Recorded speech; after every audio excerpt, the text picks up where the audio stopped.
Terima kasih Anda masih bersama kami. Pemirsa, Presiden Joko Widodo mengunjungi Desa Amakaka, Kabupaten Lembata, Nusa Tenggara Timur yang merupakan salah satu lokasi terdampak bencana siklon tropis Roja. Dalam kunjungannya, Presiden Joko Widodo mengakui kondisi lapangan cukup sulit untuk menemukan para korban hilang. Sebab keadaan lapangan yang dipenuhi bebatuan besar menyulitkan pengoperasian alat berat. Namun ia meminta agar pencarian korban yang masih hilang terus dilakukan hingga ditemukan. Presiden memastikan logistik untuk para pengungsi sudah tercukupi. Sebelum meninggalkan Desa Amakaka, Presiden Jokowi membuka jaket yang dipakainya lalu memanggil seorang pemuda korban banjir bandang yang bernama Franciscus Ade Uran dan memberikan jaket tersebut. Selain ke Lembata, Presiden juga mengunjungi lokasi bencana di Kabupaten Flores Timur. Yang ketiga, daerah yang terdampak ini, nanti tadi saya sudah berbicara dengan Gubernur NTT dan juga dengan Bupati Lembata, nanti dengan persetujuan masyarakat, lokasi ini akan dipindahkan, akan direlokasi, dan secepatnya akan dibangun. BUMN Pelayaran Nasional PT Pelni mencopot pejabatnya setelah penyebaran informasi kegiatan kajian Ramadan. Kegiatan kajian yang digelar oleh Badan Kerohanian Islam Pelni itu mengangkat tema-tema seputar Ramadan. Sejumlah pembicaraan akan memberikan kegiatan kajian, termasuk Ketua Majelis Ulama Indonesia Holil Nafis. Namun acara tersebut dibatalkan karena memuat nama-nama pembicara tanpa izin direksi. Flyer kegiatan kajian Ramadan ini muncul di lini masa akun Twitter Komisaris Independen PT Pelni, Kristia Budiarto alias Kang Dede. Selain itu, Kristia juga menyatakan ini pelajaran sekaligus peringatan kepada seluruh BUMN untuk mencopot pegawai yang terlibat radikalisme.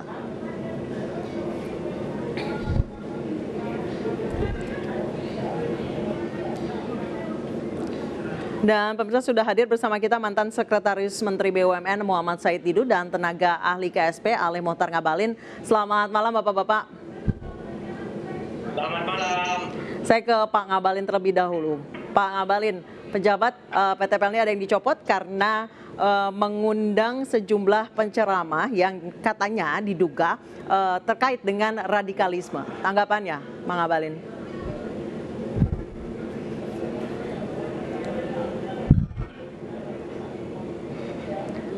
Baik, Pak Said Didu. Halo ya. Baik, Pak Ngabalin. Oh baik, kami terputus sambungannya dengan Pak Ngabalin. Saya ke Pak Said Didu dulu. Pak Said Didu, apa tanggapan Anda terkait hal ini? Pertama saya kaget. Kenapa saya kaget? Pertama bahwa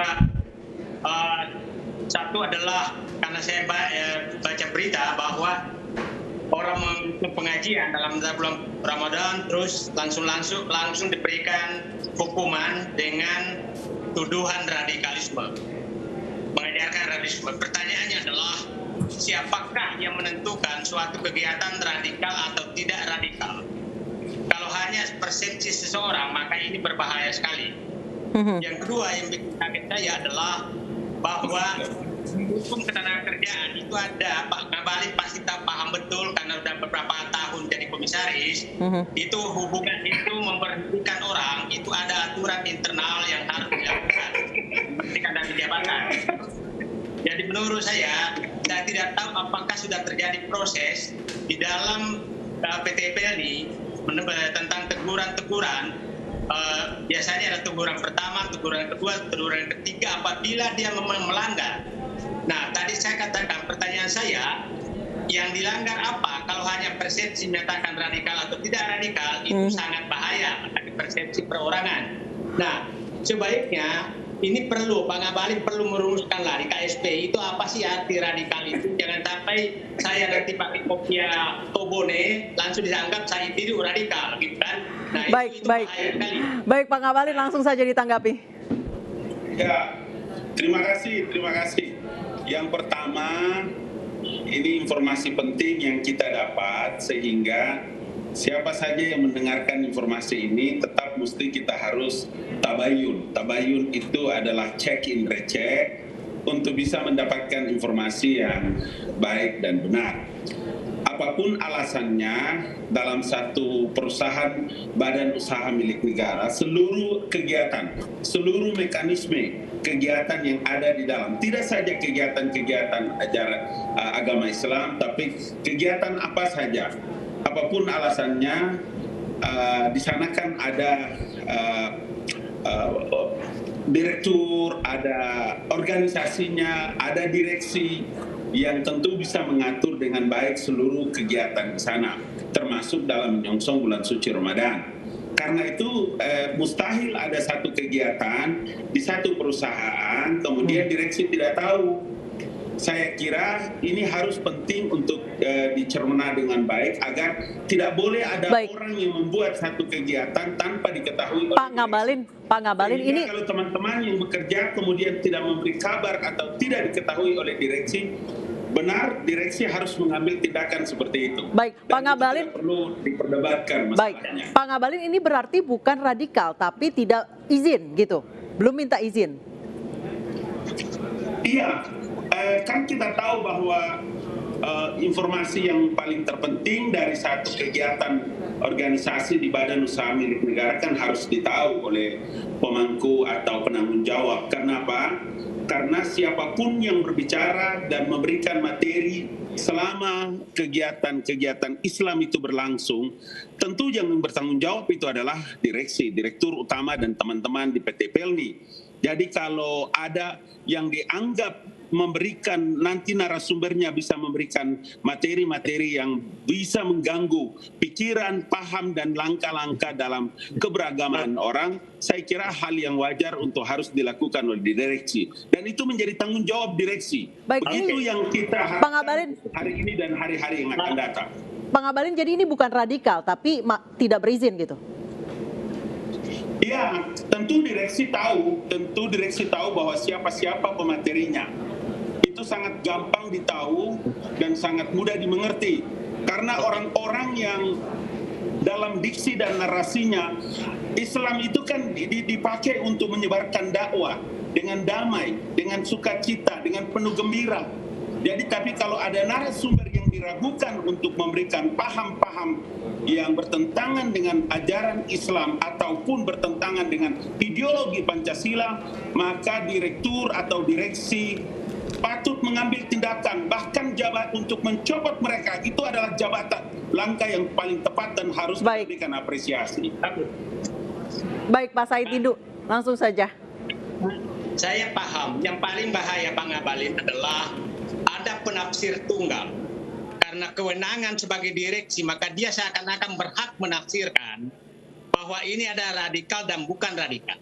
Itu sangat berbahaya. Karena itu tidak ada aturannya, makanya saya titip ke Pak Ngabalin tadi, di KSP bikinlah definisi radikal itu apa, sehingga bisa digunakan. Jangan semua direksi punya hak. Bayangkan, itu ada sekitar 700 BUMN, ada sekitar 3.000 direksi. Kalau punya tafsiran berbeda-beda tentang radikal, maka bisa habis orang-orang di BUMN. Itu yang pertama. Yang kedua, bahwa sebenarnya ini kan agak menarik bahwa ada orang menyatakan itu sudah radikal. Begini sajalah, itu diawasi. Kalau memang itu radikal, maka dipakai hukum untuk menginikan. Tapi bukan karena menyatakan ini kemungkinan radikal, maka dilarang. Siapa tahu nanti setelah kita ngobrol seperti ini, dianggap saya pendukung radikal, maka dilarang juga dibicara dimanapun. Ini sangat berbahaya bagi bangsa dan negara. Itu saja permintaan saya. Begini saja. Pak Said Didu, berikan penafsiran apa itu radikal, sehingga kita semua pegangnya sama. Baik, gitu loh. Pak Said Didu, informasi ini pertama kali dicuitkan oleh salah satu komisaris PT Pelni. Apa memang kekuasaan komisaris atau peran komisaris sejauh itu sampai memilih penceramah dan lain sebagainya, menyatakan satu penceramah radikal atau tidak? Itu pertanyaan saya yang ketiga. Kenapa komisaris sampai sejauh itu? Karena komisaris itu tugasnya memberikan arahan kepada direksi. Tapi dia keluar dan yang boleh mewakili perusahaan di dalam dan di luar adalah direksi. Saya pikir Pak Ngabalin paham betul karena sudah berpindah komisaris dari BUMN satu ke BUMN lain, paham betul posisi komisaris itu. Jadi itu sangat menarik bahwa komisaris yang mengumumkan itu komisaris tidak boleh mengumumkan sanksi. Nah, saya berharap ini cara. Jadi begini, tenaga kerja yang dibersihkan ini juga mohon Pak Ngabalin menghormati juga dia punya hak. Jadi jangan dimatikan haknya dia hanya karena mengundang seseorang.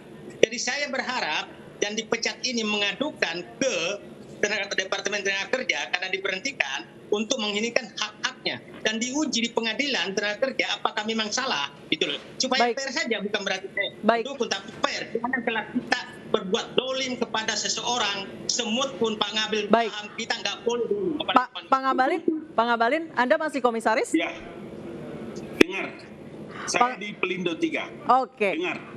Peran Anda seluas itu, Pak? Tidak. Saya mau jelaskan dulu bahwa dalam bulan suci Ramadan seperti saya sekarang, saya pun bisa mengambil inisiatif untuk mengkoordinir teman-teman yang membuat sebagai panitia Ramadan. Tetapi direksi maupun komisaris, kami ini punya kewenangan untuk bisa membincangkan dan membicarakan siapa-siapa orang yang diundang dalam memberikan materi selama bulan suci Ramadan atau pengajian-pengajian. Kenapa begitu? Di mana haknya komisaris itu? Di mana haknya? Bukan, dengar dulu, dengar. Tadi Pak Said ngomong saya dengar, jadi saya ngomong Pak Said coba dengar. Ya, saya ngomong biar Pak Said dengar, karena tadi Bapak ngomong saya juga dengar. Jadi karena itu, maka dalam urusan Ramadan atau kajian-kajian itu, semua orang boleh berinisiatif, baik direksi maupun dengan komisaris.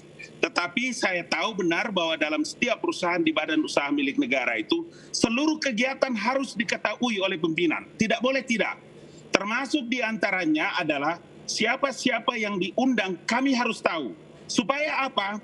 Mereka bisa memberikan sumbangan pikiran tentang paham-paham dan materi-materi kajian Islam itu yang tidak memiliki paham-paham dalam penyebaran materi-materi yang penuh dengan radikal, itu paham. Saya harus katakan seperti itu. Kenapa begitu? Karena kita pernah bahas sama-sama satu penelitian terhadap adanya penyebaran paham-paham yang radikal di sejumlah badan usaha milik negara, baik di musholah maupun di masjid. Karena itulah maka dua hal. Hal yang pertama adalah direksi bertanggung jawab, dan itu adalah satu tindakan yang harus dan patut. Saya memberikan apresiasi yang luar biasa. Memang harus dicopot, biar pindah ke tempat lain. Nah, saya dan Pak Said Didu sampai sekarang belum tahu, karena tidak mungkin direksi memberhentikan. Tapi kita belum tahu informasi yang sebenarnya, sehingga dalam dialog kita sore ini tentu harus di cross check dulu sampai kepada tenaga kerja dan lain-lain. Saya kira terlalu jauh karena kita belum tahu informasi yang sesungguhnya. Oke, silakan Pak Said Didu. Saya boleh bertanya Pak Ngabalin. Silakan Pak. Dasar hukum apa yang Bapak gunakan sehingga seakan komisaris dan direksi punya hak menilai seseorang radikal dan tidak radikal? Itu satu. Dasar hukum apa yang Bapak gunakan? Bukan itu, bukan itu pasalnya. Bukan itu pasalnya. Pak Said, dengar.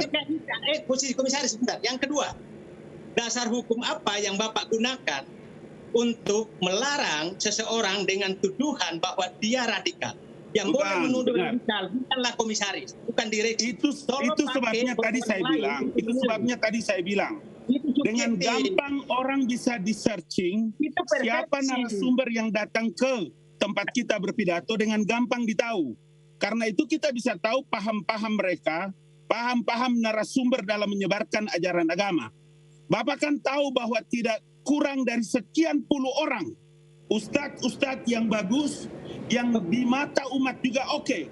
Tapi dari isi pidato dan ceramahnya, isinya adalah caci maki, isinya adalah menghujat dan mencederai orang lain, mengkafir-kafirkan orang, seperti mau masuk surga sendiri dan orang lain itu masuk neraka. Ada yang menghujat dan mencaci maki saudara-saudara kita Katolik, Protestan, Hindu, Buddha, Konghucu. Bagaimana coba? Sementara mimbar itu adalah Pak Ngabalin.